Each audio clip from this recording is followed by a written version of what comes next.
1 Reis 7. Salomão também construiu seu palácio e levou 13 anos para terminá-lo. O salão da floresta do Líbano media 44 metros de comprimento por 22 de largura, por 13,5 de altura. Ele tinha 3 fileiras de colunas de cedro, havendo 15 colunas em cada fileira, com vigas de cedro que se apoiavam nelas. O teto era de cedro, estendendo-se até às despensas, que eram apoiadas pelas colunas. Nas paredes de cada lado havia 3 fileiras de janelas. Todas as portas e todas as janelas eram quadradas, e as 3 fileiras de janelas de cada parede ficavam exatamente em frente às fileiras da janela da parede do outro lado. O salão das colunas media 22 metros de comprimento por 13,5 de largura. Ele tinha um pórtico que era coberto e sustentado por colunas.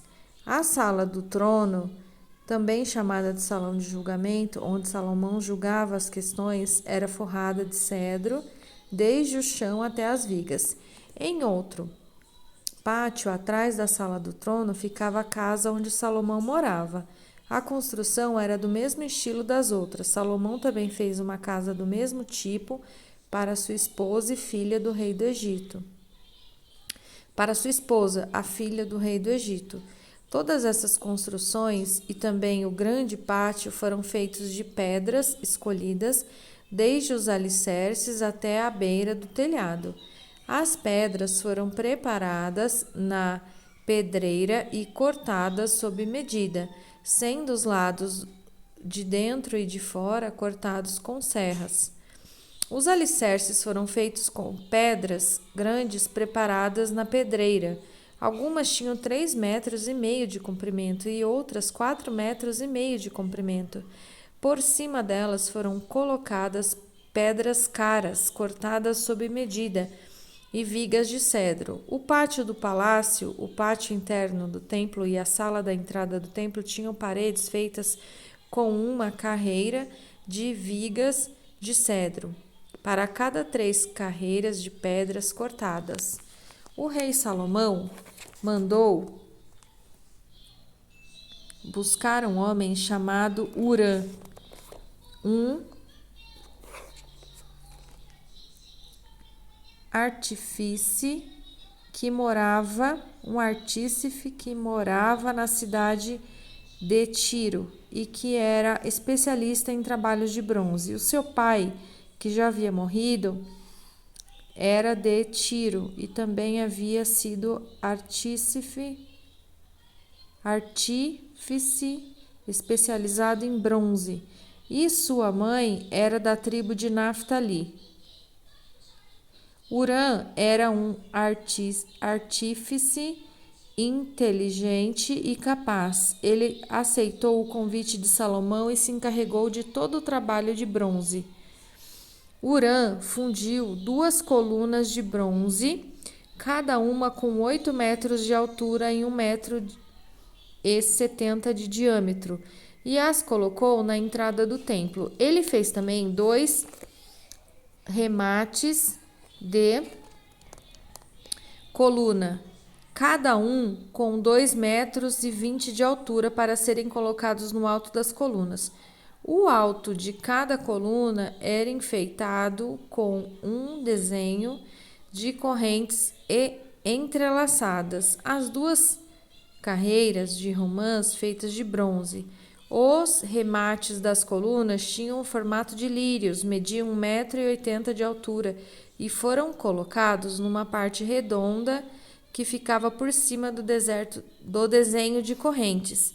Em cada remate de coluna havia 200 romãs de bronze e colocadas em 2 carreiras.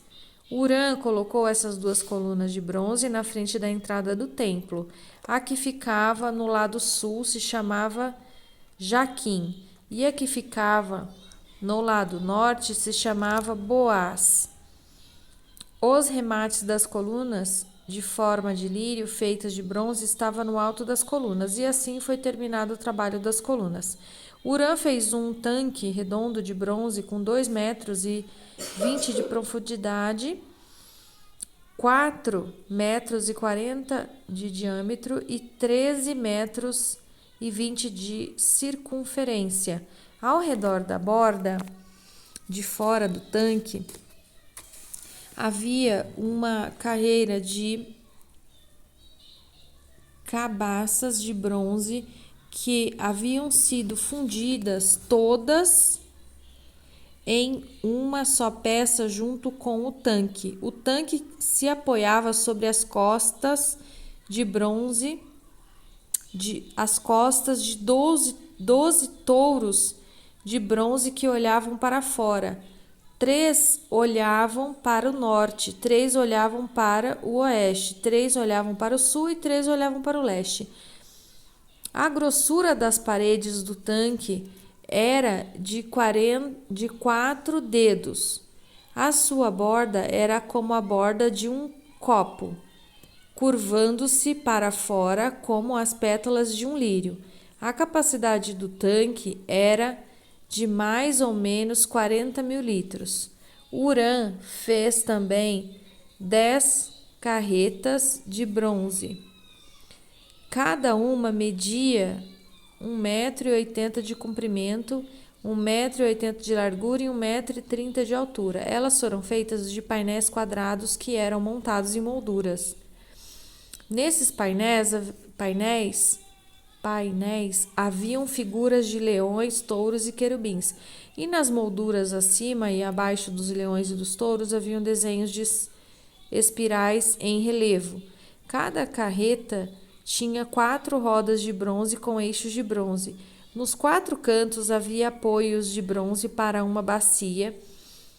Os apoios eram enfeitados com figuras de espirais em relevo. No alto havia uma guarnição redonda para a bacia. Essa guarnição passava 45 centímetros para cima do alto da carreta e 18 centímetros para baixo. Para dentro dela, ao redor dela, havia entalhes.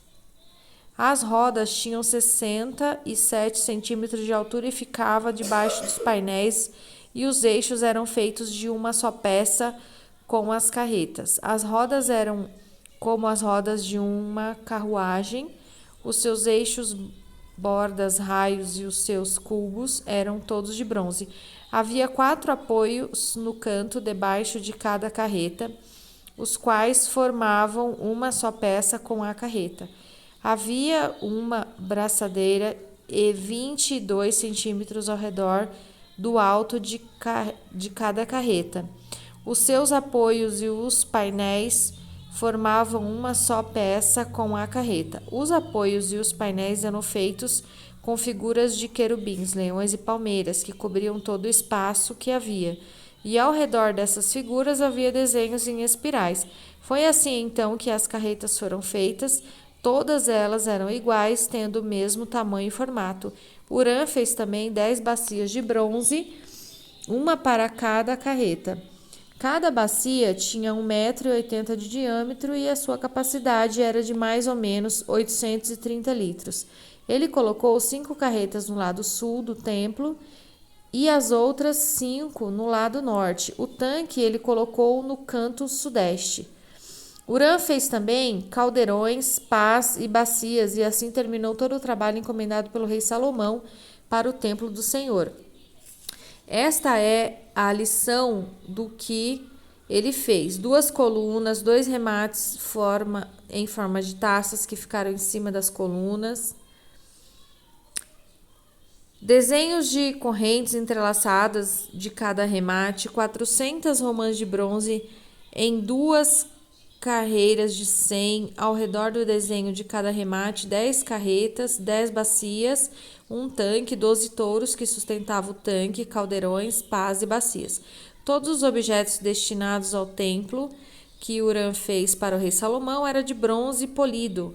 O rei mandou que tudo fosse feito na fundição entre Sucote e Sartã, no vale do Rio Jordão. Salomão não mandou pesar esses objetos de bronze porque eram muitos e por isso o seu peso nunca foi calculado. Salomão também mandou fazer para o templo os seguintes objetos de ouro: o altar, a mesa pura para os pães oferecidos a Deus, os 10 castiçais que ficavam em frente ao lugar santíssimo, 5 no lado sul e 5 no lado norte, as flores, as lamparinas e as tenazes, as taças, as tesouras de cortar pavios de lamparinas, as bacias, os pratos para o incenso e os braseiros, as dobradiças para as portas do lugar santíssimo para as portas do templo que davam para fora. Todos esses objetos foram feitos de ouro. Quando o rei Salomão terminou todo o trabalho do templo, colocou na sala do tesouro do templo todas as coisas de Davi, o seu pai, havia separado para o Senhor, isto é, a prata, o ouro e os objetos.